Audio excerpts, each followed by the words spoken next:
All right, so we'll say good morning. Try to get a little bit of an on-time start for the daf today.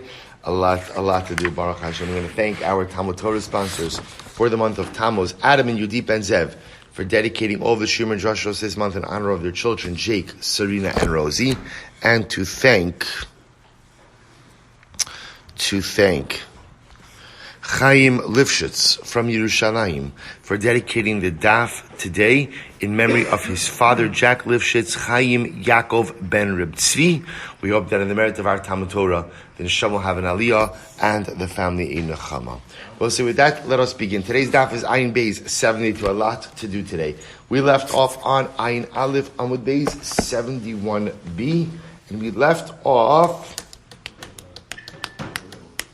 Where did we leave off? Ravina Amar, right? We got Ravina Amar. So we'll say, so about 2, 4, 6, 8, 10, 12, 14, 16, 18, 22, 24, about 25 lines up from the bottom. Ravina Amar. So we'll say, so remember again, it's a lot of lines. Okay, probably should have counted from the top. All right, so Ravina says this. So we'll say, so remember again, just to orient, but I want to point out, we're going to get a little technical for Amud Aleph, but then we're going to have some incredibly magnificent Agarata on Amud Beis. So we'll say, so remember again, the Mishnah discussed the Big Day Kahuna, and now the Gemara is discussing over here how different parts of the Big Day Kahuna, as well as we'll see different utensils in the Beis HaMikdash, had a different levels of thread counts. So we'll say, so Ravina says from here, so we'll say, so remember again, we were discussing the idea that sheish is linen. So where do we know this from? So Ravina says from here, Pe'ere pishtim yu arasham, u'michnese pishtim yu masnehem. So we'll say here, then Pasik in Yecheskel kind of says it straight out. They'll have hats made of linen on their heads and pants made of linen on their bodies. Or amasnehem literally means on their loins. So we'll say, so you see from here quite explicitly that Allah Lamaisa, the Big Day Kahuna are made of linen. To which the Gemara says, Amli Ravashi, Hami Kameda Asi Yecheskel Man Amra. That's very nice. That's a pasuk in Yecheskel. Here's the problem. There were Kahanim before Yecheskel. Right? It was basically this before Yecheskel. So before Yecheskel said this in a pasuk, how did we know that the Big Day Kahuna were made of linen? From where did we know this? To which the Gemara says, Tamech, Hadam Rav Chisda, Davar Zemitars Moshe Rabbeinu Lo Lamadnu, Medivei Yecheskel B'Uzi Lamadnu. Further, Megan Abbas, we have an interesting statement that says, we did not learn this concept from the Torah of Moshe Rabbeinu. Instead, we learned this from the words of Yecheskel. What did we learn? Kol ben nechar arale va'arabas ala yaval ad mikdashi l'shar sini. The pasuk says that an uncircumcised Kohen is not permitted to go ahead and do the avodah in the Beis HaMikdash. So Yecheskel says it explicitly. Yet we know that this halacha applied before Yecheskel as well. So ha mekamei da'asi Yecheskel man amra. Who said this before Yecheskel said it? So it's interesting because you have these psukim in Sefer Yecheskel, but these were halachas that applied from the beginning of the Mikdash. So before Yecheskel said it, how did we know it? Ela Gemara Gemirila va'asi Yecheskel va'asmuchu akra.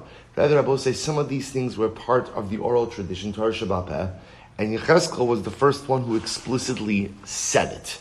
So the Gemara says, Hachanami, so to over here, we knew that the Big Day Kahuna were made of linen, but again the Gemara says, Hachanami, Gemara Gemirila, Va'aseh Cheskel Va'asmucha Akra. It was a tradition. It was a tradition from beforehand, and Yecheskel came along and ultimately went ahead and put it into a pasuk. So both say, so essentially what the Gemara is saying is like this: certain concepts, like the Big Day Kahuna being linen, or bad being linen, or for that matter, again, uncircumcised Kohanim being unable to do the avodah in the Mikdash. These are things that were handed down to Moshe Rabbeinu already at Matan Torah. They weren't written. Yecheskel came along and ultimately writes them down, but they were already part of Torah Shabbat Peh from the beginning. Mashezar, so whenever the Torah says Mashezar always means Shmona, always refers to a thread that is made from 8 individual strands. So minalan, from where do we know this? Dichsiv vayasu al shulei hami'il rimoni tcheles va'argaman v'tolash shani mashizar. So we'll say the Torah, when it speaks about the rimonim are the pomegranates, right?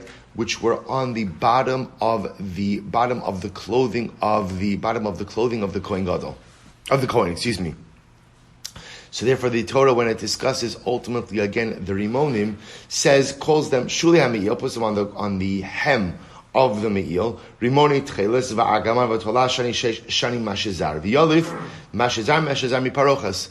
We make a Gzir Shav of Mashizar from the Parochas, right? From the curtain of the Mikdash, of the Mishkan, to the Rimonim. Ma lahalon esrim va'arba, avkan esrim va'arba. Just like the curtain had a thread count of 24, so too the Rimonim have a thread count of 24. Dohave kol chad v'chad tamni.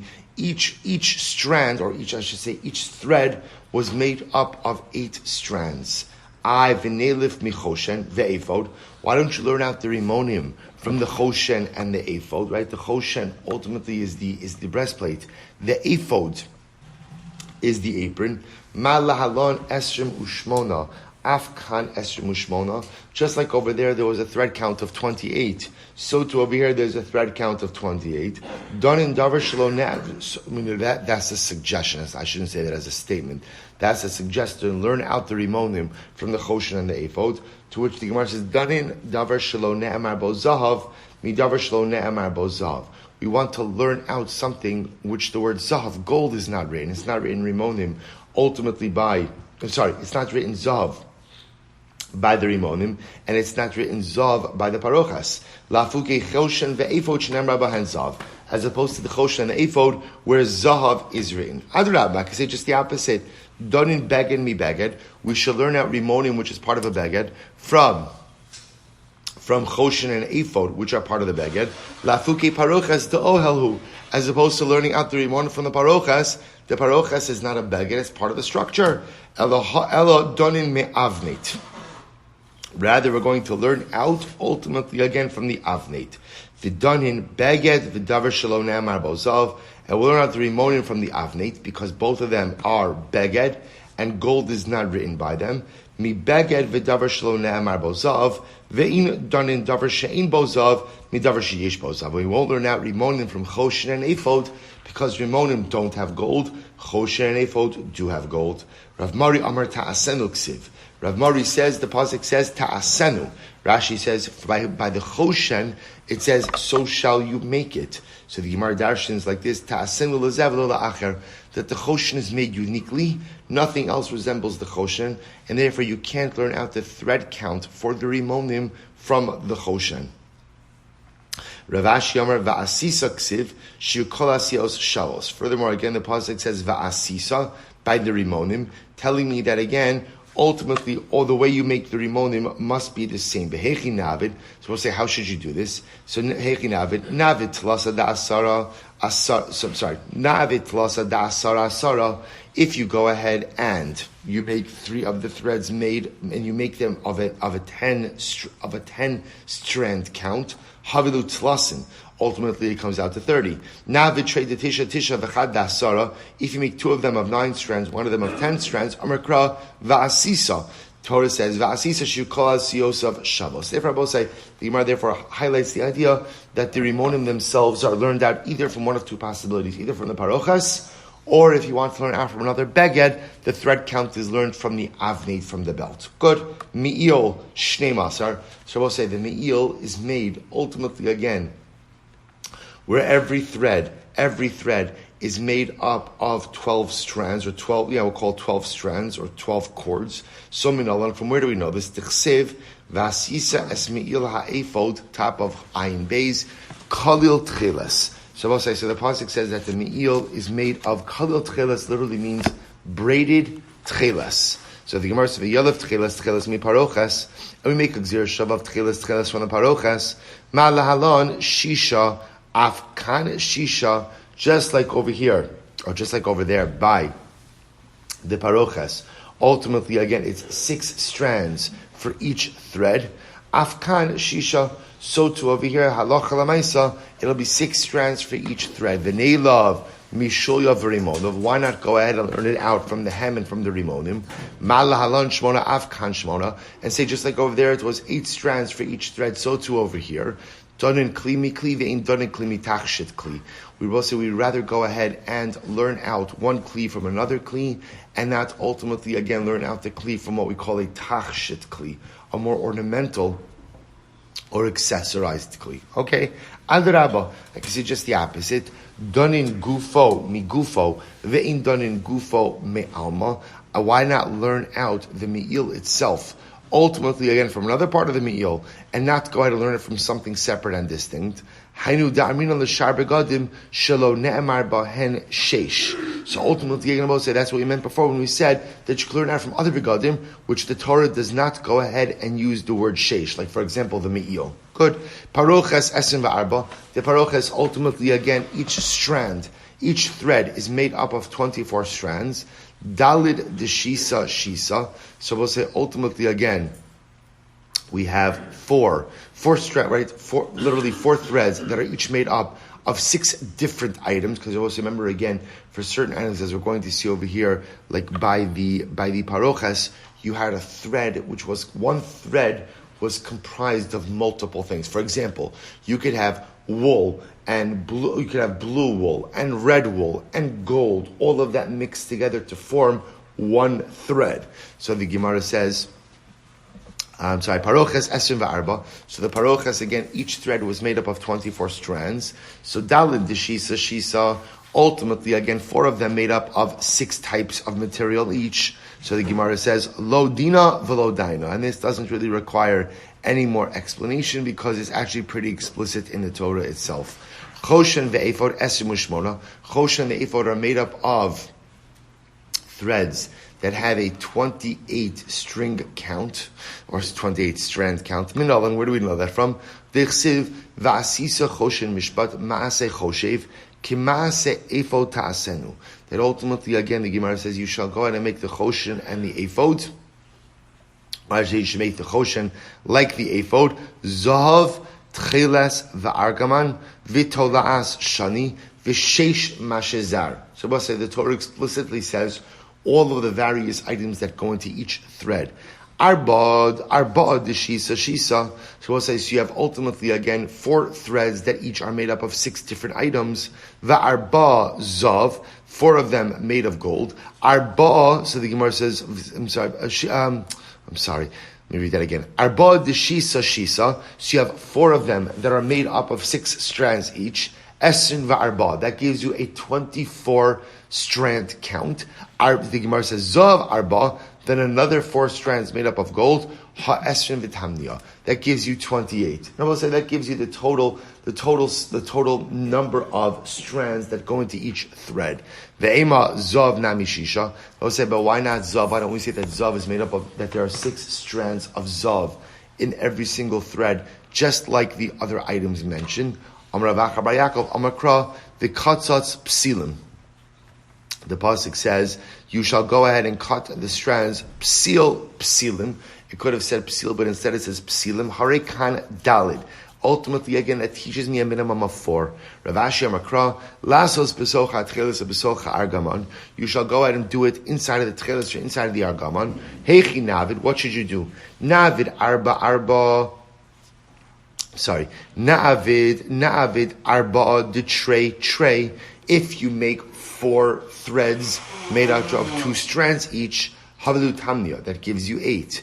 Na'avid tray de tray. If you go ahead and you make 2 strands of 2 threads each, utray de chad, and ultimately 2 then have made of 1. The pasuk says, "Vasisa shukol asios of shavos." Torah says, "You shall make it," which also indicates to you that every thread must be the same. Okay, so we'll say that brings to a close that sugyo. All the Gemara trying to do is highlight to us the different number of, we'll call it, strand counts in each thread, which I will say just highlights for us the incredible specificity with which the Mishkan, and originally the Mishkan, then the Mikdash, both the Kalim as well as the garments were made. That you see again the incredible thread count. I will say that each thread being made up of multiple individual strands, and not just that, but often you have different. You have one thread being made up of multiple different types of strands, and again, each item having a different strand count per thread. Good. Amar Rachba, Amar Rav Yehuda. Hamikareya big day kahuna. Let's listen to this interesting case. If a person tears big day kahuna, say you tear big day kahuna, loke. Ultimately, again, one gets malchus.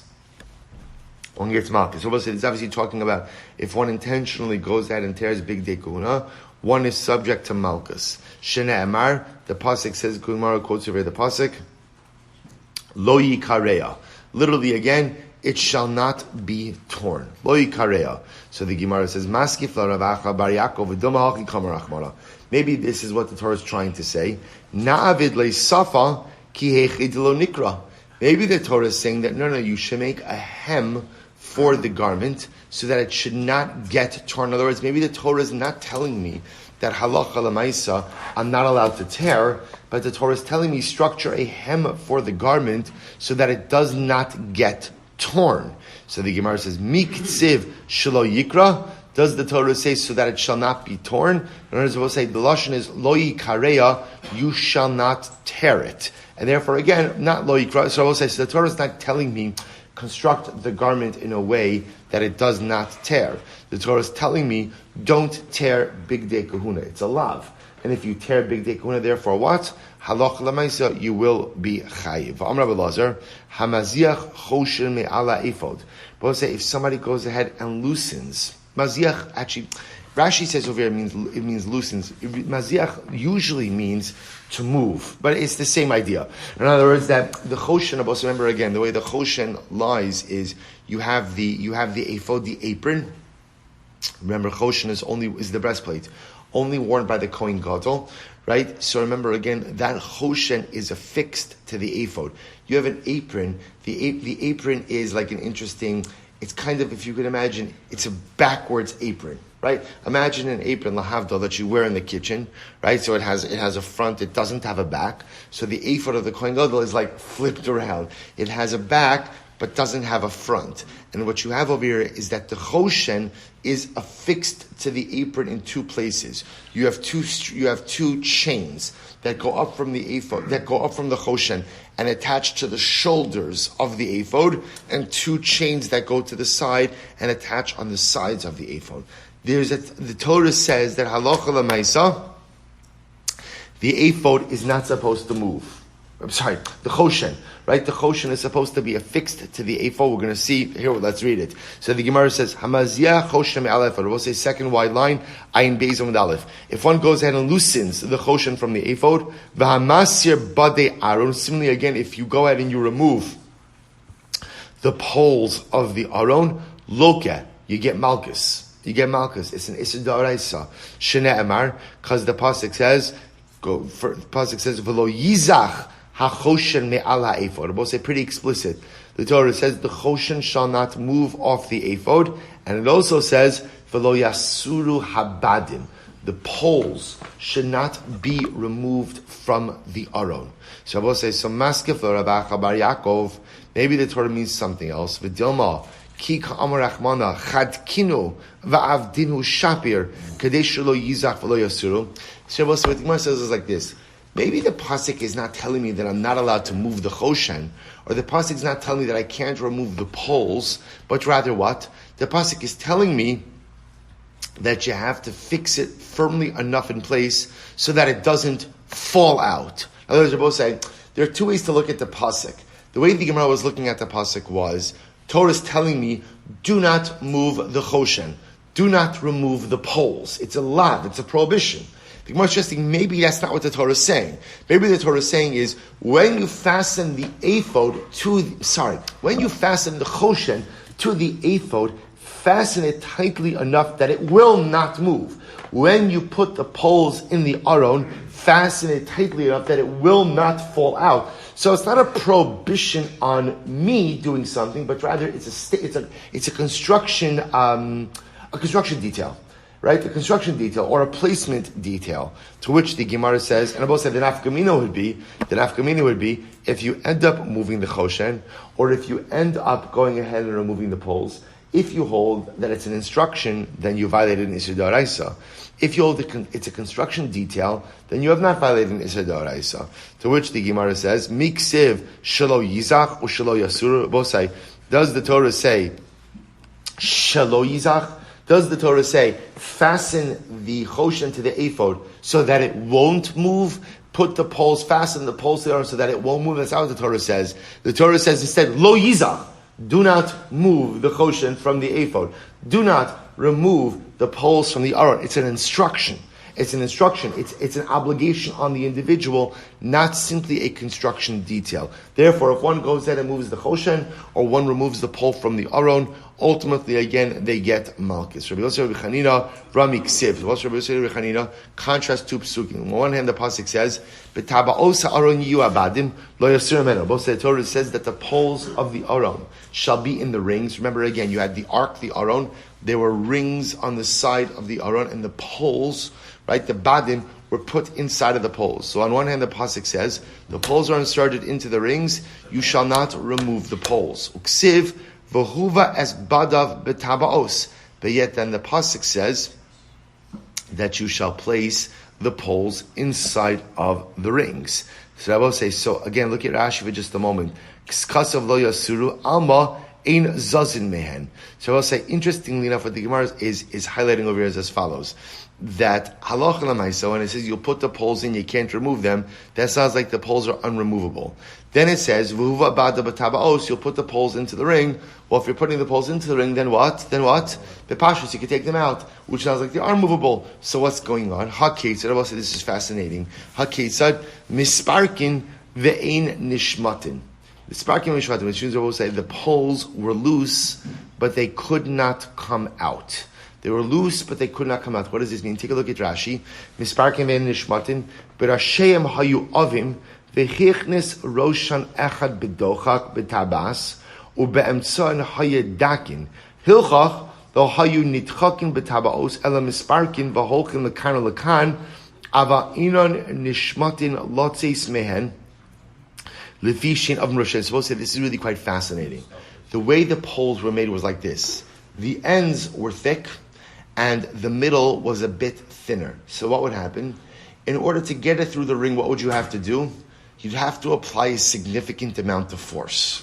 Right? In other words, it was not easy to get the poles through. You had to apply a significant amount of force.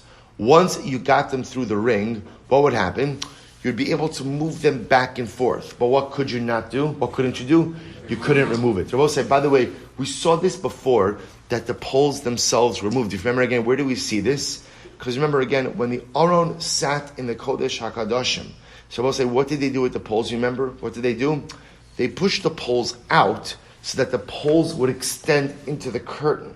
So you see the poles were movable back and forth, but because the ends were thick, the poles could not be taken out. Pretty incredible. So we'll say, so the Gemara says, Ketzad, misparkin ve'in nishmatin. Tanya Navachar that supports this, but Tabaos Aron yu abadim. So the pasuk says that in the rings of the Aron the poles will be. So Yachol lo yu zazim im kolman. You might have thought that maybe the poles are unmovable. Tamulomar v'huvas badav b'tabaos. Therefore the pasuk says, you shall place the poles in the rings. But maybe you were thinking that the poles can be taken in and out. Therefore the pasuk says, in the rings shall the poles remain. How do you reconcile this? The poles can move, but they cannot be removed. So they can move back and forth within the rings, but they cannot be removed. Which I will say, if you think about this, it's an incredible hashkafa in this as well. Which is, remember again, the Aron represents Torah. We're familiar with this with this metaphor. The Aron represents Torah. The idea of the poles being irremovable is the idea that Torah goes with me wherever I go. This was the yesod. What I was saying, think about this for just a moment. The other utensils also had poles. Every other utensil had poles. How else did they transport it? Right? So the shulchan had poles. The mizbeach had poles. And what happened again when you placed, right, when the Jews camped in the desert and you placed the kli down, what happened? You took the poles out. That's the way it worked. The Aron was the only utensil where when you put the poles in, the poles did not come out. What's the hashkafa, Rabbi Osai? The hashkafa is Torah goes with me everywhere. Right? There's no such thing as Torah being situated in one place, immobile. The poles always remain, highlighting the idea that Torah goes with me wherever I go in life.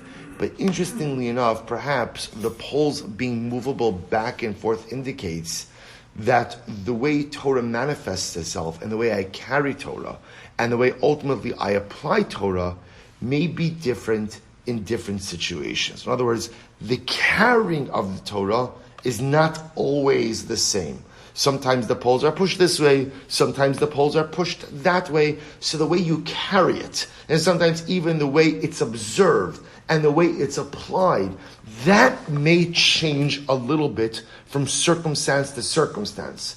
But the poles always remain because it always travels with. It always accompanies me, but sometimes the application of it, how you carry it, when you carry it, where you carry it, that sometimes changes based on different life circumstances. An incredible yisod. So the Gemara goes weiter. Amar Rabbi Chama Rabbi Chanina, Mai dichsiv aseh shitim omdim.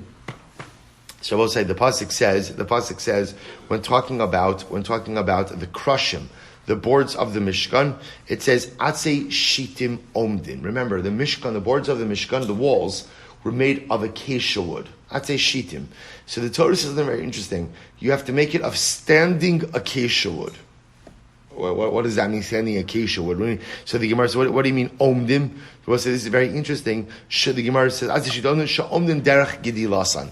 Boss said this is very fascinating. When you fashion the boards and you stood the boards up, the boards had to be placed the way they grew. In other words, you both say, so the boards were taken from the trees, right? But the idea is that the boards were placed as part of the wall, derech gidi lasan, the way they grew. So in other words, when making the board and placing the board, you would use the board that came from the bottom part of the tree on the bottom, and ultimately, again, the top part of the tree on top. So the Gemara says, so what's the pshat? Why the Torah being makbid on derech gidilas? And Rashi says, ha'elyon lamala, v'atachton lamata, the upper part of the wood on top and the bottom part of the part on the bottom. Because remember again, the entire point of the Mishkan was to facilitate spiritual growth. Both say, in order to have spiritual growth, a person has to live life derech gidilasan. There has to be a plan. There has to be a seder. We speak about this all the time. You see, if my ruchnios is kind of chaplap, as they say, if there's no rhythm and there's no plan and there's no structure to it, then ultimately, again, a person has bursts of inspiration, bursts of aliyah, but there's no real sustained growth. If a person wants to truly make a relationship with the Ribono Shel Olam, it has to happen derech gidilasan. It has to happen ultimately, again, in structured stages of incremental growth. It can't just be whatever, whenever, however. It must be part of a structured plan. Davar acher, another possibility is omdim. What does it mean omdim? Shema tomar avad sivran ubatal sikuyan. Both say this is incredible. You might have thought that once the Mishkan is gone, avad sivran means its promise has been lost. Batal sikuyan, its hope is lost. Talmud lomar omdim. I'm sorry, I skipped the line. Davar acher omdim shema amidin as sipuyan. Both say the other possibilities. Remember, the boards of the Mishkan were gold plated. So omdim also means you have to fasten the plating to the board in a way that the board is able to go ahead and uphold or hold up the plating itself. Okay, so according to this, what I will say, it's more of like an architectural detail. I'd say shitim omdim, make sure to affix the gold to the boards in a way that the boards can maintain the gold plating on top of them. Rashi says over here, Shema amidin sipuyan sipuy azav ma'amidin ayde mismaros. They would nail the plating to the boards. Lashon acher shalachet, fine. So the Gemara says, "Al davar acher omdim shema tomer avid sivran abata sikuyon." The other possibility is, what does omdim mean? Or maybe omdim means you might have thought that once the Mishkan was hidden away, maybe literally again their promise is lost, their hope is lost. In other words, maybe the Mishkan doesn't do anything for us now that it's gone. Talmud lomar omdim. Therefore, the pasuk says, "Omdin she'omdin li'olam u'li'olamim." Ultimately, again, that the power of the Mishkan remains for all eternity. And I will say, this is actually an incredible yisod as well. Because if you think about this, very often when we think about the Mishkan, we kind of assume it to be what? It was a stopgap, right? It was a stopgap until we're able to get to Yerushalayim finally and build the Beis HaMikdash there. So what the Gemara is saying is like this: even to this very day, the Mishkan benefits us. In other words, there is no such thing as a ruchni, as a spiritual endeavor, that does not go ahead and benefit Klal Yisrael for all eternity. Anything and everything we do in our avodas Hashem contains and maintains a certain power for Am Yisrael. So even the Mishkan, right? The Mishkan is long gone, and we're never going to have a Mishkan again. We daven every day for a third base of Mikdash. We're never going to have a Mishkan again. Lest you think, therefore, that the Mishkan has lost its meaning. So the Gemara says, Ase Shitim Omdim. The Mishkan still stands for us to this very day. The schus of the Mishkan still stands for Klal Yisrael till this very day. Because Rabbi said there is no such thing as a spiritual endeavor that does not yield constant ruchni dividends. Anything we do in this world continues to pay spiritual dividends, li olam vayed. Even the Mishkan, an incredible yisod. So the Gemara goes right. What does the pasuk mean when it says the big day has srad? Right? Rashi says Lashon Srid. We'll see how the Gemara darshans it. The big. Now we'll say now this is a reference to the big day kahuna. Torah calls the big day kahuna big day Srad. What does this mean? Amid Beis Ilmale big day kahuna lo nishtayir misonen shal Yisrael Srid upalit. We'll say were it not for the big day kahuna, there would be nothing left of Klal Yisrael. We'll see, when the Torah speaks about Sonei and Shal Yisrael, Sonei and Shal Yisrael is a metaphor for when we sin. Right? When we sin, we are called enemies of Klal Yisrael, which is a pretty dramatic statement. Right? So when I commit an Aveira, I'm called an enemy of the Jewish people. Because they will say, when I commit an Aveira, I'm undermining not only my own interests, but I'm undermining the interests of the collective, of the Klal. So when I commit an Aveira, I am called an enemy of Klal Yisrael. So the Torah says, we're not for the big day kahuna. We're not for the big day kahuna. There would be nothing left of Klal Yisrael. Look at Rashi. Rashi says over here, Rashi is on both sides on the staff. So take a look at Rashi on the right-hand side. Ilmali big day kahuna, shayedeyan makrivin hakarbanos hamechaper al Yisrael. So let's remember again, it's the big day kahuna which allow for the offering of karbanos. So were it not for the big day kahuna, and therefore, again, the avodah in the Beis HaMikdash, there would be nothing left of Klal Yisrael. So we'll say, ultimately, again, the avodah of the Mikdash, the big day kahuna, serve as a schos for us. Rabbi Shlomo Rachmani, Amr Debei, Rabbi Shimon, Tana, Begadim Shagordin Osan Kibriyasan, Michlehen Umisardin Mehen Klum. So what's very interesting? So Rabbi Shimon understands a little bit differently. We're trying to do Rabbi Shimon says a little bit differently. That big day, Sarah will say, interestingly enough, big day kahuna, were not sewn, but rather they were made on a loom. And the way it was done is essentially the garment was kind of removed whole from the loom. That's what it means when it says, Shegorin osan kibriyasan michlehen. You go out and you remove them whole from the loom, umisardin mehem klum. But you leave a little something left over that the garment still has to be finished. What did they leave over? Maihi, elu masamechat. This refers ultimately again to the sewing they had to do. So what's sewing? So meisve big day kuna in osan masamechat elamase oreg. But we learned also the Brisa says big day kuna was not sewn. We'll say it was made on a loom. Shneimar masa oreg. Because the Torah says that it's woven, right? The Torah says something being woven and something being sewn, right? Something being sewn is a needle and thread. Being woven is on a loom. So Abaye lo nitzrucha ella lebeis yachon. This is fascinating. Abaye says the Beit Tekunu were both woven and sewn.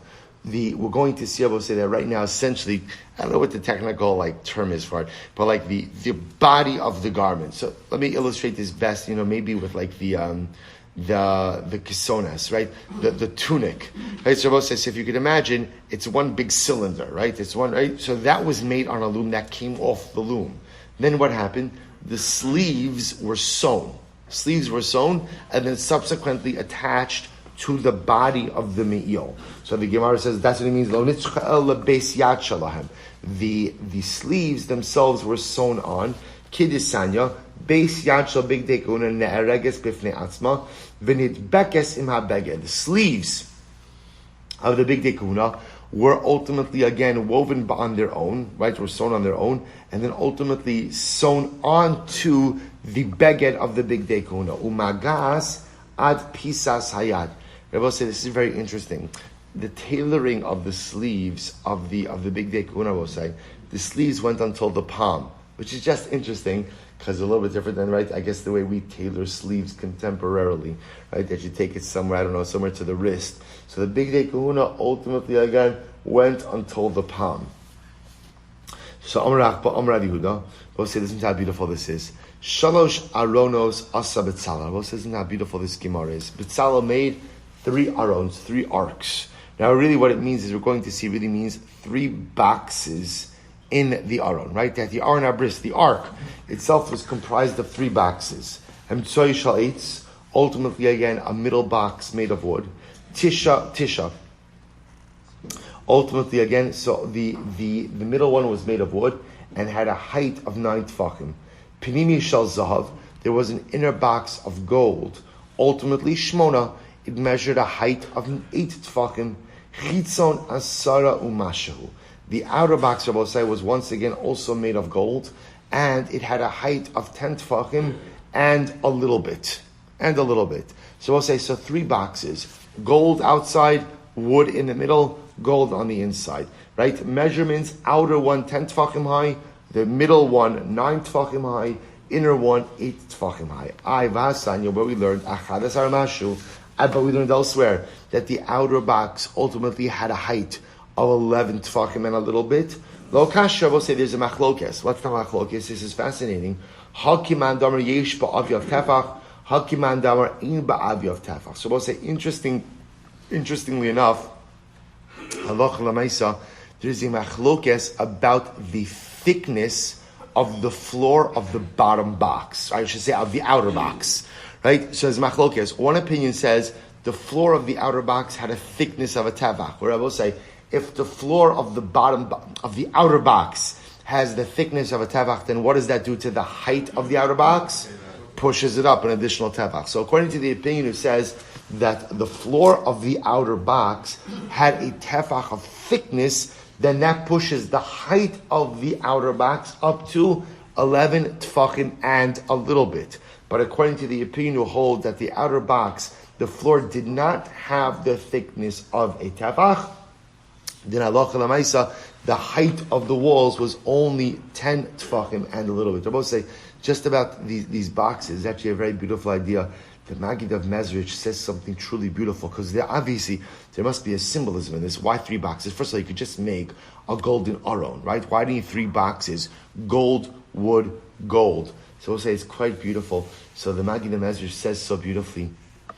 He says that, remember that the aron represents Torah, right? Gold, remember, the gold of the aron, just like the gold of all the utensils, was a pure gold. He holds that the gold on the inside, gold on the outside, represents the idea that in life you have to live with certain immutable principles. Right? There have to be guiding light principles that I use in my life. That's the gold, right? Gold is a,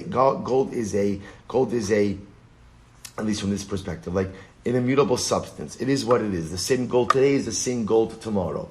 So on the inside and the outside, you have to have your principles by which you live your life, and the principles which you won't compromise. The middle is wood. What's interesting, wood and gold? Wood is organic, right? Wood grows. As much as you have to live life with constant immutable principles, there also always has to be a part of your persona that is ready and willing to evolve. And I will say, isn't this the incredible dialectic in life? There are certain things that I have to say will never change. Certain things about me, maybe even certain things about my lifestyle, that they are what they are, they will not change. But if you live life with that mantra, that's incredibly dangerous. There always has to be a middle box made of organic wood. A middle box that's subject to growth. A middle box that says just because things have been done a certain way until now, doesn't mean they should be done the same way going forward. Just because I've been a certain way until now, doesn't mean I should be the same way going forward. Keep gold on the inside, gold on the outside, but organic wood that is willing to evolve and grow in the middle. Incredible Gemara. I'm Rabbi Yochanan. We'll say, this is my mashu. So we'll say, here's what's interesting. What's fascinating about this is general. When you look at the measurements in the Mishkan, right, everything is incredibly precise. Yet, what is the Gemara saying over here? We'll say, what was the size of the outer box? What did the Gemara just say? What was the size of the outer box? 10 tfachim umashu, and a little bit. What do we need a little bit? What is that mashu? To which the Gemara says zer. We'll say around the edge of the aron was literally a decorative border that extended above the wall. Zer literally means a crown. So I'll say, so again, there was a decorative, by the way, the aron wasn't the only thing with the zer. We're going to see there were other kelim that had this decorative border that extended above the wall of the aron, right? Above the side. So you had the side, so the side ended at 10 tefachim high. We'll go with the first opinion. The wall of the aron was 10 tefachim high, and then above that wall, there was a little decorative crown that went around the walls of the aron. Both say, listen to how beautiful this is. On Rabbi Yochanan, Shlosha Zeirim Hein. There are 3 different crowns in the Beis Hamikdash. Shal Mizbeach v'Shal Aron v'Shal Shulchan. But say 3 different crowns. There was a crown, and when we say crown, we mean decorative, right? Decorative edge on the walls. There was a crown. There was a zer, a crown on the Mizbeach, a crown on the Aron, and a crown on the Shulchan. Rabbi say the Maharsha points out that what does this represent? The 3 ksarim, the 3 crowns that exist within Yiddishkeit. And what are the 3 crowns which exist within Yiddishkeit? Keser Kahuna, Keser Malchus, Keser Torah. Right? The crown of Kahuna, the crown of monarchy, the crown of Torah. Both listen to how beautiful this is. Shal Mizbeach Zacha Aaron. So the crown of the Mizbeach, which represents the crown of the Kahuna, who gets that? That's Aaron. So the Gemara says, Vinatlo, Shal Shulchan. Both say the crown of the Shulchan. And this is very interesting. What does the Shulchan represent? Both say interesting. The Shulchan usually represents what? Wealth. Now in this context, so wealth, monarchy, influence, right? Wealth is influence. That's monarchy. Zacha David. Ultimately, again, that's David HaMelech. The Benatlo, Shal Aron. So I will say, what does the crown of the Aron represent? That represents again the Keser Torah. Adayin Munach. I will say that crown is still up for grabs. Kol Harotze Likach Yavo V'Yikach. I will say, isn't this absolutely incredible? Keser Kahuna, not accessible to everyone. Right? Keser Malchus, not accessible to everyone. Keser Torah is accessible to everyone. Whoever wants the crown is yours. Shema Tomar, Pachosu. So maybe you'll say, that must mean it's less important. Right? There was in other words, we generally equate importance with exclusivity. Right? The more exclusive something is, the more important it is. So must be Keser Kuna, Keser Malchus. Those are much more important because Lamaisa, they're exclusive. Keser Torah, anyone could have it. Well, if anyone could have it, it can't be that important. So the Gemara says, Talmud Lomar, Bi Melachim Yamluchu. Chosh Baruch Hu says, it is only through me that kings are made. Ultimately, I will say, the Keser Torah is mamish access to the Ribono Shel Olam. And access to the Ribono Shel Olam is in and of itself the most important thing in this world. So we'll say, isn't this absolutely beautiful? The Keser Torah, the crown of Torah, is open and accessible to whoever wants it. You can't have Kahuna if you're not a Kohen. You can't have Malchus if you're not a descendant of David HaMelech. But if you truly want the most important crown of all, the crown of Torah, it is open and accessible to each and every one of us. So inspirational. Rabbi Yochanan Miksiv. Rabbi Yochanan contrasts the Psukim. Zar, Vikarinan, Zer. So I will say, the word, when you look at it, is actually written, right, because it's not written Zayin Yud Reish. It's written Zar. Zar, I will say, literally means stranger or alien. We vocalize it, we pronounce it as Zer, which means literally, again, a crown. So the Gemara says, Zocha Na'asis Lo Zer. But say, if a person is deserving, then ultimately, again, Torah becomes for him a crown. Lo Zacha, Zara Himenu. If he's not Zocha, Torah becomes alien to him. Now, both say, what does this mean? Take a look at Rashi. It's the bottom of the right-hand column. It's quite beautiful as well. Zacha, lilmo Torah l'shma l'kaima. Both say, what does Zacha mean? If you learn Torah l'shma. If you learn Torah l'shma. Both say, what does it mean to learn Torah l'shma? If a person learns Torah as a way ultimately of connecting with HaKadosh Baruch Hu. Both say, it's interesting that, a person can learn Torah, a person can learn Shas, and not feel any closer to HaKadosh Baruch Hu. You could feel great, and you could feel smarter, and you could feel enriched, but lav dafka that it enhances your relationship with Hashem. Torah Lishma means I learn Torah because I want a relationship with the Ribono Shel Olam. That's why I learn. That's called Torah Lishma. If you learn Torah Lishma, then ultimately again Torah becomes a crown. But if you don't learn Torah Lishma, then ultimately it becomes alien to you. It becomes alien to you. Rashi says, what does it mean it becomes alien to you? This is incredible. Zacha mishtachach mimenu. You forget it. Which Shabbos says really something very interesting. The Gemara links retention to learning Lishma, which is really fascinating because a lot of us struggle with retention. Well, Daf Yomi might be a little bit different, that are given just the sheer pace of things. Shabbos say, isn't it fascinating that kind of the litmus test for my Lishma is right? The litmus test for my Lishma is retention. If I remember, that's a pretty good indication of learning Lishma. Lishma means to cultivate our relationship with Hashem. If I don't remember, that may be indicative of the fact that maybe although I'm learning, which is incredible, maybe the motivations aren't as pure as they need to be. Quite incredible. So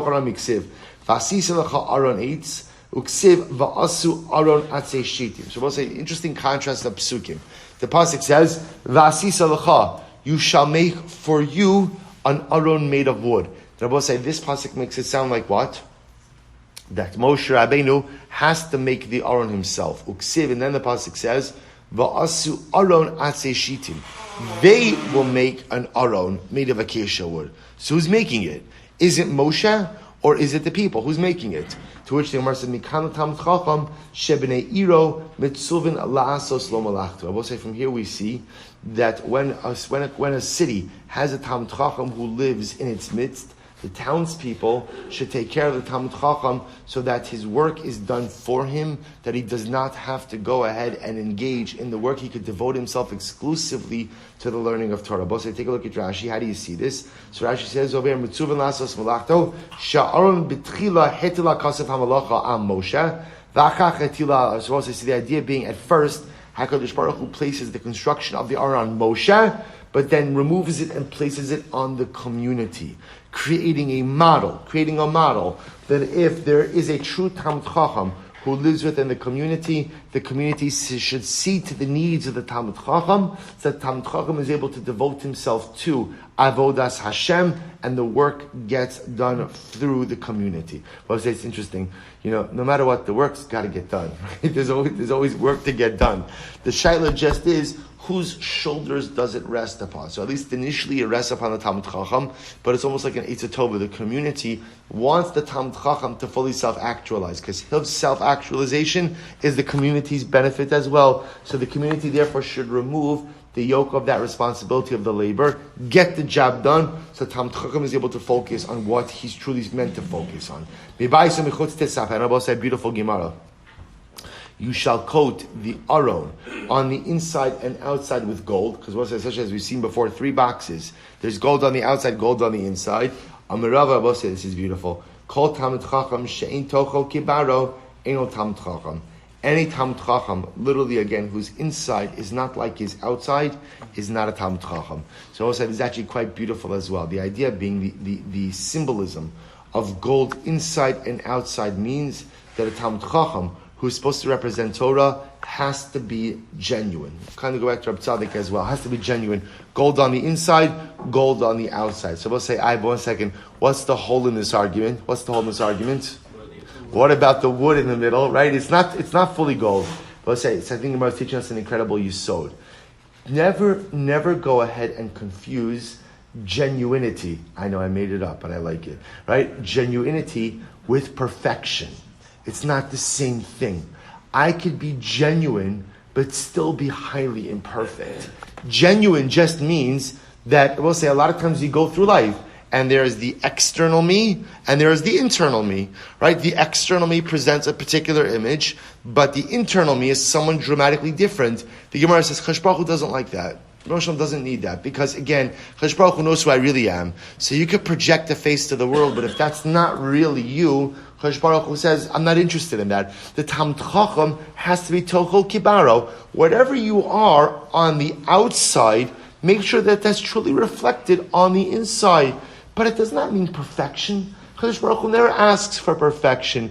He just asks me to be genuine. He just asks me not to be, unfortunately, too often in life we project an image that's not really us. That's not really us. By the way, this cuts both ways. Sometimes people project an image that's not really them because they're so much better than the image they project. And sometimes they project an image that may have a certain level of inflated piety, when in fact I'm not really that person on the inside. Kadosh Baruch Hu says, just be genuine. Same person on the inside, outside. But again, I might be wood in the middle. I am wood in the middle.